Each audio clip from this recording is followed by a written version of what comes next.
ஓம் சிவா திருச்சிற்றம்பலம். தென்னாடுடைய சிவனே போற்றி, எந்நாட்டவர்க்கும் இறைவா போற்றி, அருள்மிகு நால்வர் புற்றால் எம் உயிர்த்துணையே. திருச்சிற்றம்பலம். சிவபெருமானாரை பேசாத நாளெல்லாம் பிறவா நாளே என்ற அருள் வாக்கை அருளச் செய்த அருள் திருநாவுக்கரச பெருமானார் பொன்னார் திருவடிகளை தலைமேற்கொண்டு வணங்கி, அப்பெருமானார் அருளச் செய்த பெரும்பற்ற புலியூரானை பேசாத நாளெல்லாம் பிறவா நாளே என்ற அருள் வாக்கை எடுத்துக்கொண்டு சிறியேன் சிவபாலா தினம் ஒரு திருமுறை பாடல்களின் மூலம் சிவபெருமானாருடைய வீர கடல்களையும் அப்பெருமானார் அருளாளர் பெருமக்களுக்கு அருள் செய்த விதத்தையும் அப்பெருமானாராகிய நாமம் நமச்சிவாய சிவாய நம என்ற மந்திரத்தை நாவினால் நவின்றும் மனத்தால் நினைத்தும் சிந்தையில் தியானித்தும் இந்த நாளை ஒரு நல்ல நாளாக மாற்றும் முயற்சியில் சிறியேன் சிவபாலா தொடர்ந்து செயல்பட்டு கொண்டு வருகிறேன். இதற்கெல்லாம் சிவபெருமானாருடைய திரு அருளினாலும் அருளாளர் பெருமக்களுடைய குரு அருளினாலும் அடியார் பெருமக்களாகிய உங்களின் அன்பும் ஆதரவும் ஊக்கமும் முன்னின்று அருள் செய்ய சிறியேன் இப்படி ஒரு பேறு பெற்றுள்ளேன் என்பதை உணர்ந்து இன்றைய பெரும்பற்ற புலியூரானை பேசாத நாள் எல்லாம் பிறவா நாளே என்ற சிந்தனைக்குள் செல்வோம். அடியார் பெருமக்களே, சிவனருட் செல்வர்களே, சிவ அன்பர்களே, உங்கள் அனைவரது பொன்னார் திருவிடைகளையும் முதலில் வணங்கிக் கொள்கிறேன். அருள் மிகு அருள் திரு மாணிக்க வாசக பெருமானார் திருவடி போற்றி.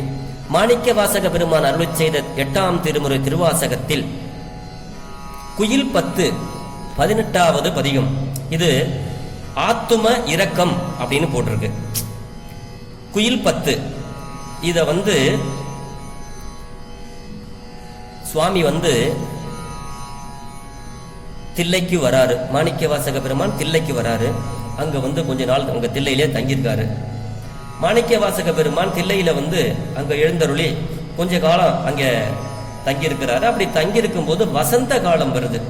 இந்த நல்ல அந்த ஒரு வசந்த காலம்னா நல்ல பூக்கள்லாம் நிறைய பூக்கும், உயிர்கள்லாம் பூவும், ஒரே பச்சை பசேர்னு பசுமையா இருக்கும். அது ஒரு அப்படி ஒரு பொழில்கள் அழகான பூத்து குலுங்கும். இந்த காய்கனிகள் தேமாங்க அதெல்லாம் நிறைய காய் காய்க்கும்.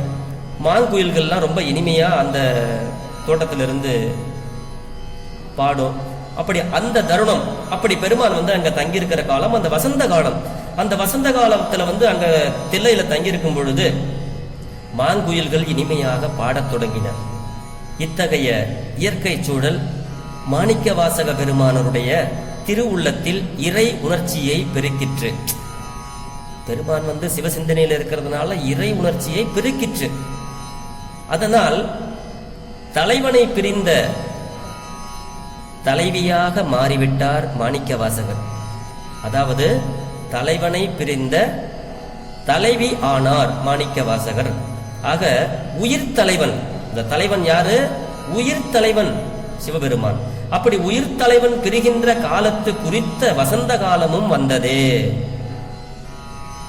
அவன் வர காணுமே என்ற பிரிவு துன்பம். உயிர் தலைவன் பிரிகின்ற காலத்திற்கு குறித்த வசந்த காலமும் வந்தது. அவன் வர காணுமே என்ற பிரிவு துன்பம் பெருகுவதாயிற்று. அதனால் மதனன் எக்காலமாய் காம வெறுப்பை விளைவிப்பதாய் உள்ள குயிலை கூவச் செய்தாவது தலைவனுக்கு தன்னை பற்றிய எண்ணத்தை உண்டாக்கலாமே என்று எண்ணி மாணிக்க வாசகர் குயிலே அவன் வர கூவாய் என இந்த குயில் பத்தாகிய இதனை அருளிச் செய்திருக்கிறாரு. ஆக குயிலை தூதாக அனுப்ப எண்ணிய தலைவி, அந்த தலைவன் இருக்கும் இடம், அவனுடைய இயல்புகள், அவனுடைய அடையாளங்கள், அவனை அழைக்கும் திறம், இவற்றையெல்லாம் அந்த குயிலுக்கு அறிவித்து அனுப்பினா தானே அந்த குயில் போய் அங்க சொல்லும். அப்படி அந்த குயிலை எல்லாத்தையும் சொல்றாங்க. நீ குயிலே, நீ போய் என்னுடைய காதலன் மணிவாசகர் ஒரு காதலியாக மாறிவிட்டார். பெண்ணாக தன்னை மாற்றி நம் ஆன்ம தலைவன், நம்முடைய உயிர் தலைவன். அப்படி அந்த தலைவன் யாருன்னா சிவபெருமான். சிவபெருமான் மேல காதல் வைக்கிறாரு. அவரு என்கிட்ட வரணும், அவர் மேல ரொம்ப அதிகமான காதல் எனக்கு இருக்கு, அவரை போய் நீ கூப்பிட்டு அவரை என்கிட்ட அனுப்புறியா குயிலே அப்படின்னு இந்த குயிலை வந்து சொல்றாரு. அந்த வகையில அருளை செய்ததுதான் இந்த குயில் பத்து. அப்படி ஒரு நல்ல வசந்த காலத்துல பெருமான் தில்லையிலிருந்து பாடுறாரு. அந்த இளவேனில் காலத்து வந்து வரைந்து கொள்வேன் என பருவம் குறித்து சென்ற தலைமகன் வராதது குறித்து சோலையிடை தனியே சென்ற தலைமகள், அந்த பூஞ்சோலைக்குள்ள தனியா இருக்கிற அந்த தலைமகள்னா தலைவி, அவங்க தன்னுடைய காதலனாகிய தலைமகன் சிறை புறத்தனான இருத்தலை கண்டு, அதான் ரொம்ப தூரத்துல இருக்கிறாரு அப்படிங்கிறத கண்டு வரைக்கும் அத வந்து அந்த தள்ளி இருக்கிறத அந்த வண்ணம் தலைவனை உடைய ஆற்றல் அருள் முதலியவற்றை அந்த குயிலுக்கு எடுத்து கூறி அந்த குயிலை வந்து தூது விடுறாங்க. அவன் வர கூமாறு பணித்து தன்னோடு அதனையும் அந்த குயிலுக்கும் ஒரு பயனடைய செய்வதாம் என்று இப்ப உள்ள புதிய உரை கூது. ஆக குயிலும் பயனடையணும், அவரும் பயனடையணும்.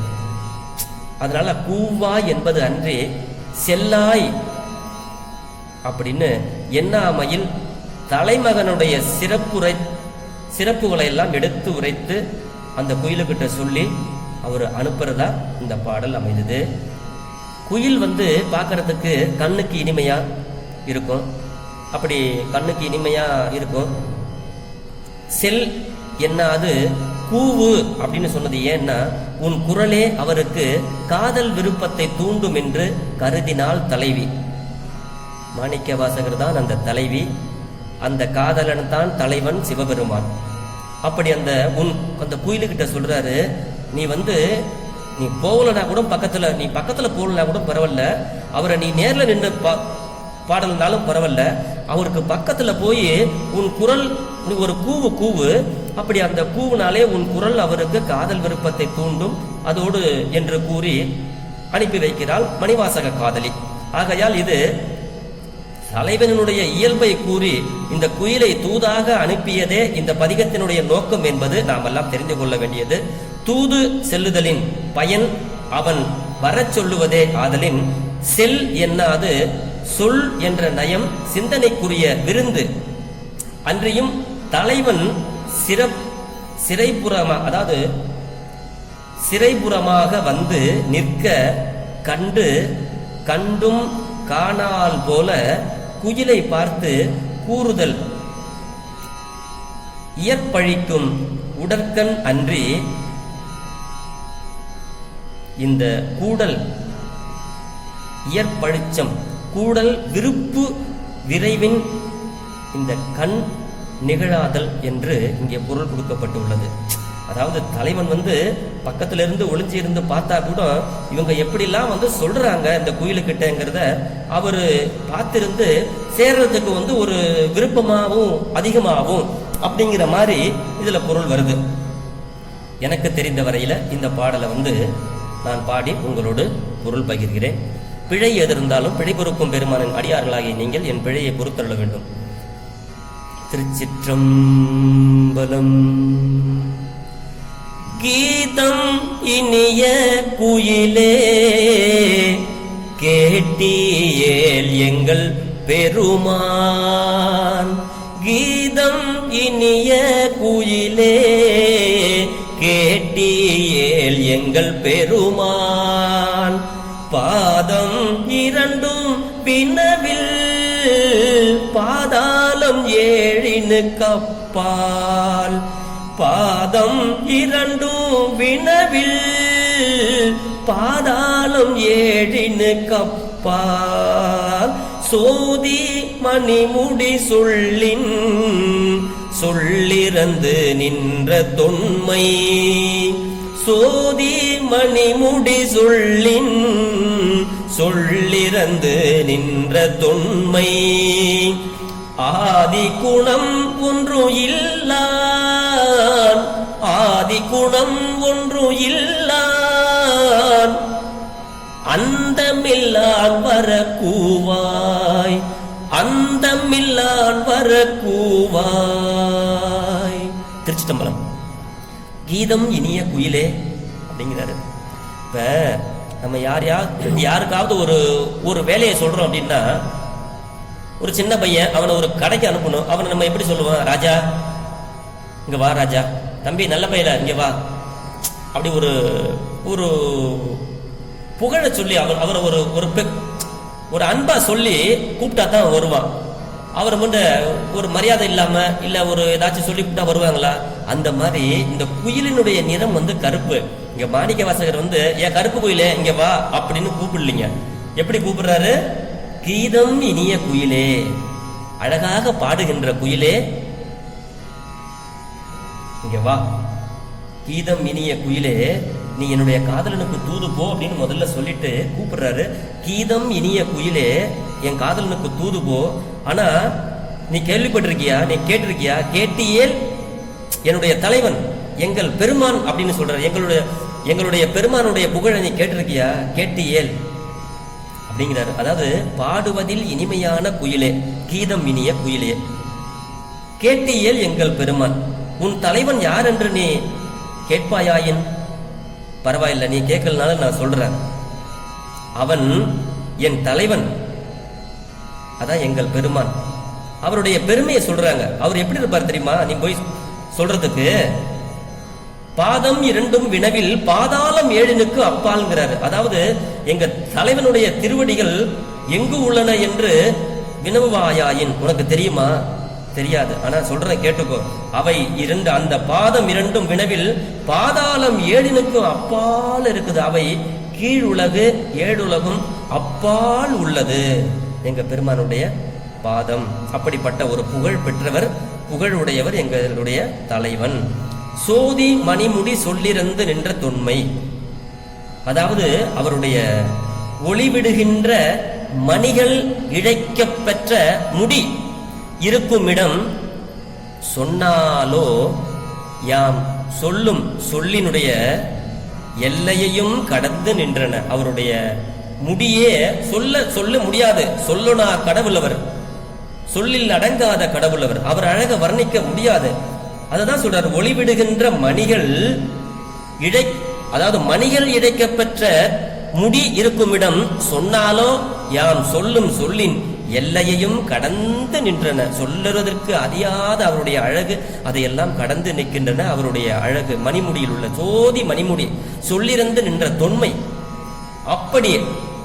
அப்படிப்பட்ட திருவடி, அங்கனமாய திருவடி, திருமுடிகளை உடைய இறைவனும். அப்படிப்பட்ட எங்களுடைய சிவபெருமான் இறைவன்பா. அவருக்குன்னு எந்த ஒரு சிறப்பான குணமும் அவருக்கு இல்ல. விருப்ப வெறுப்பு இல்லாதவர் கடவுள், நம்மளுடைய கடவுள். அததான் சொல்றாங்க, ஆதி குணம் ஒன்றும் இல்லான். அவனுக்குன்னு ஒரு குணம் கிடையாது. தமக்கென்று சிறப்பான குணம் ஒன்றும் இல்லாதவன்.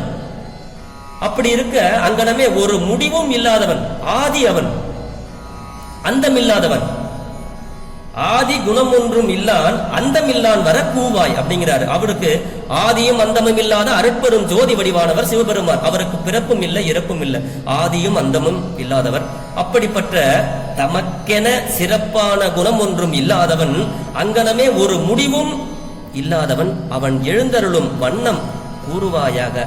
அவர் இங்க வரணும், எனக்கு காட்சி கொடுக்கணும். போய் கூவியா குயிலே. இது இறைவனது அடிமுடிகளுடைய அருமை பெருமைகளை இந்த முதல் பாட்டுல அறிவிக்கிறாரு. குயிலே, கேட்டியல் எங்கள் பெருமான், பாதம் வினவில் பாதாளம் ஏழினுக்கு அப்பால். இந்த முடி சொல்லிறந்து நின்ற தொன்மை, சொல்ல முடியாது அவருடைய அப்படி ஒரு சொல்ல கடந்த ஒரு அழகு, சொல்லிறந்து நின்ற தொன்மை. அத்தகைய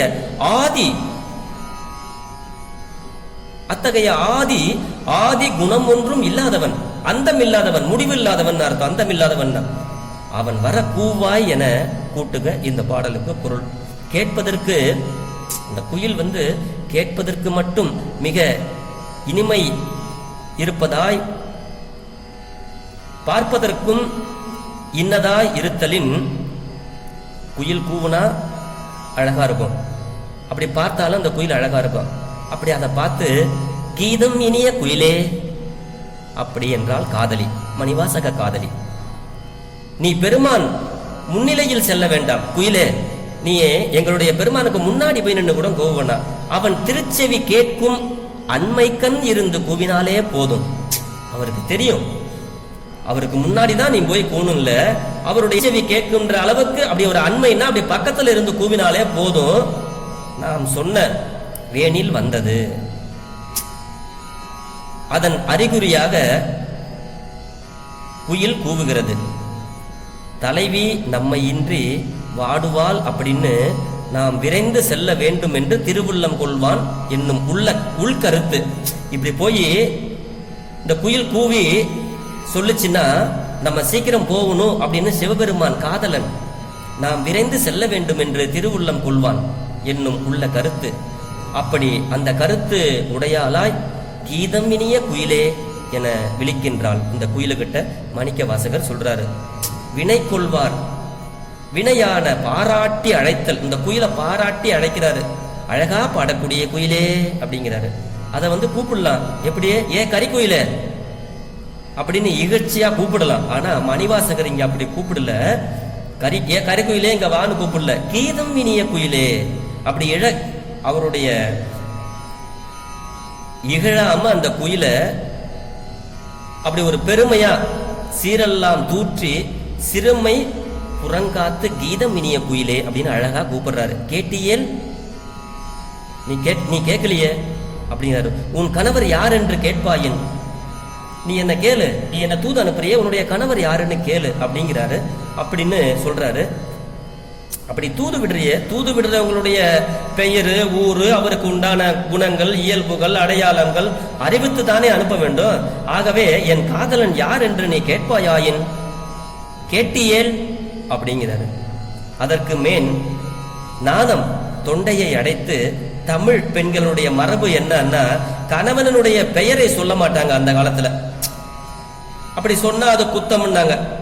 ஆக பெண்களுடைய மரபு, அந்த கால பெண்களுடைய மரபு கணவனின் பெயரை சொல்லுதல் ஆகாது அப்படின்னு அவருடைய குல பெருமையால் நான் எழவில்லை, அதனால எங்கள் பெருமான் அப்படின்னு சொல்லிட்டு பெருமானாருடைய அருள் ஆற்றலை எல்லாம் இங்கே சொல்கிறார். பின்னர் அவர் அடையாளங்களை கூறி அனுப்புவோம் என்ற எண்ணம் வந்தது. அதனால இந்த பாதங்கள் இருப்பிடம் கூறுகின்றாள். அது எங்க இருக்கு தெரியுமா? நீ போய் அடையாளம் தெரிஞ்சுக்க. பாதம் இரண்டும் வினவில் பாதாளம் ஏழினுக்கு அப்பால் என்று அதுக்கு அடையாளம் சொல்றாங்க. இறைவனுடைய பாதங்கள் திருவடிகளே வடிவானவை, இறைவனுடைய திருவடிகள் திருவருளே வடிவானவை, அவை எல்லா உலகிற்கும் ஆதாரமாய் தாங்கி நிற்பன. அதனால கீழ் ஏழு உலகங்கள் கீழ் ஏழு உலகங்களுக்கும் கீழே உள்ளன என்றால், ஏழு உலகத்தெல்லாம் தாண்டி அதுக்கு கீழே இருக்கு. இந்த கீழ் உலகம் 7 கீழே பூமிக்கு அடியில. அது எப்படி சொல்லுவாங்கன்னா அகல, விதல, சுதல, சரதல, மகதல, பாதாளம் அப்படின்னு சொல்லுவாங்க. இந்த உலகங்களுக்கெல்லாம் கீழே இவ்வுலகங்கள் அனைத்தையும் கடந்து ஆதார சக்திக்கு ஆதாரமாய் விளங்குவன என்பதாம் இந்த பாதம் இரண்டும் வினவில் பாதாளம் ஏழினுக்கு அப்பால் அப்படிங்கிற இந்த சொல். அப்படி இங்கே கருத்து கொடுக்கப்பட்டுள்ளது. உன் காதலன் யார் என குயில் வினவியதற்கு மறுமொழி தர மாட்டாமைக்கு உளங்கொண்டு இந்த முடி, அவருடைய மணிமுடி இருக்குல்ல, முடி சொல்லின் நீ கேட்ட அடியோடு இனம் பற்றி முடியினுடைய இயல்பை நீ வினவக்கூடும் என உட்கொண்டு நானே சொல்லின் என்கிறாள். நானே சொல்லிடுறேன் அவருடைய முடி அழக. அப்படி முடி மணிகளால கோத்து அப்படி இயன்றது. அதன் ஒளியே நீ போய் அவரை பார்த்தீங்கன்னா அந்த அவருடைய ஜோதி மணி முடி இருக்கு இல்லையா, அவர் ஜோதி மணிமுடியில் அடிக்கிற ஒளியே உன்னை அவர்கிட்ட கூட்டிட்டு போயிடும். உன் கண்ணை தன்னிடம் அழைத்து செல்லும் என்பால் ஜோதி மணிமுடி சொல்லிறந்து நின்றது என்ற சொல்லின் கருத்தாக இங்கே அமையப்படுகிறது. வினையச்சம், இந்த முடி தானே விளங்குவதுதான், அதனை பற்றி சொல்லவே வேண்டாம் ஆயினும் என்னும் பொருள்பட நின்றது. சொல் மனதில் இருந்து கருத்தாக நுண்பொருளாக தோன்றியது. அப்படி இந்த சோதி மணிமுடியை வந்து சொல்றாரு. அப்படிப்பட்ட ஜோதி மணிமுடி நீ அங்க போனா போதும், அவர் உன்னை அந்த முடியினுடைய அழகே உன்னை கூட்டிட்டு போயிடும் அவர்கிட்ட அப்படின்னு சொல்லி அந்த குயிலை வந்து அனுப்புறாங்க. இந்த அடுத்த வரி வந்து சோதி மணிமுடி சொல்லின் சொல்லிறந்து நின்ற தொன்மை ஆதி குணம் ஒன்றும் இல்லாம். இந்த சொல் வந்து அங்க வரும். இந்த பாதம் இரண்டும் வினவில் பாதாளம் ஏழினுக்கு அப்பாலுங்கிறதுக்கு நம்ம திருவம்பாவையில போதார் புனைமுடியும் எல்லா பொருள்முடுவே அப்படின்னு வரும். அதுவும் இதுவும் ஒன்றுதான். ஆக இவ்வண்ணம் அளவிறந்து நிற்பவனே முதற் பொருள், அனைத்திற்கும் முதலானவன் என்பது ஆதி. அதை வந்து திருவம்பாவையில ஆதியம் அந்தமும் இல்லா அருட்பெரும் ஜோதி வடிவானவருங்க, ஆதி அந்தமும் இல்லாத அப்படின்னு சொல்லிடுவாங்க. அத்தகைய இறைவன் அருள் குணத்தை தவிர தனக்கென்று அருள் குணம் ஒன்றுதான் அவனுக்கு உரியது, தனக்கென்று தனித்ததோர் குணம் இல்லாதவன் அப்படின்னு கருத்து சொல்றாங்க. என்பால் குணம் ஒன்றும் இல்லான் அப்படின்னு இந்த கோயிலுக்கிட்ட சொல்றாரு மணிவாசகர். ஆதி குணம் ஒன்றும் இல்லான், அந்தம் இல்லான். இதற்குரிய சிறப்புகளை குணங்குறி இல்லான் என்றும் சிவஞான சித்தியார் என்ற நூலில் உரை கூறுறாங்க. சிவபெருமானுக்கு ஊர் இல்லான், தனக்கு ஒரு பேர் இல்லான், அவனுக்கு குணம்னு ஒன்னும் இல்லை, குணம் குறி இல்லான் என இன்மையை இலக்கணமாக உடையது இறைவருக்கு ஒரு முதலும் முடிவும் இல்லாமையில் அந்தமில்லான் என்றான். இப்ப ஒருத்தவங்க போருக்கு போறாங்க, போர் வீரர்கள்லாம், அதுக்கு முன்னாடி அவங்களுக்கு அந்த பெரிய பறை சாற்று அடிச்சு அவங்களுக்கு ஒரு வீரத்தை அனுப்பி ஒரு வீரத்தை ஊட்டி அந்த வீரத்தோட போய் சண்டை போடுவாங்க. அதுதான் போர் பறை முழங்கும் வீரனுக்கு வீரத்தை உண்டாக்கி போருக்கு தூண்டுவது போல இந்த குயில உன் இனிய கீதம் அவனுக்கு என்பால் விருப்பத்தை மிகுவித்து விரைந்து வர செய்ய வேண்டும் என்பால். இந்த குயிலை வந்து, குயிலே உன்னுடைய பாட்டு போய் நீ பாடினாலே போதும், என் மேல அவருக்கு விருப்பம் அதிகமா வந்துடும், அதனால அவர் விரைந்து வருவார், அதனால நீ போய் வர கூவாய் அப்படின்னு மணிவாசக காதலி தன்னுடைய ஆன்மா நாயகன், ஆன்மாவின் தலைவன், காதலன், மணிவாசக காதலனாக சிவபெருமானை கிட்ட தூது விடுறாரு.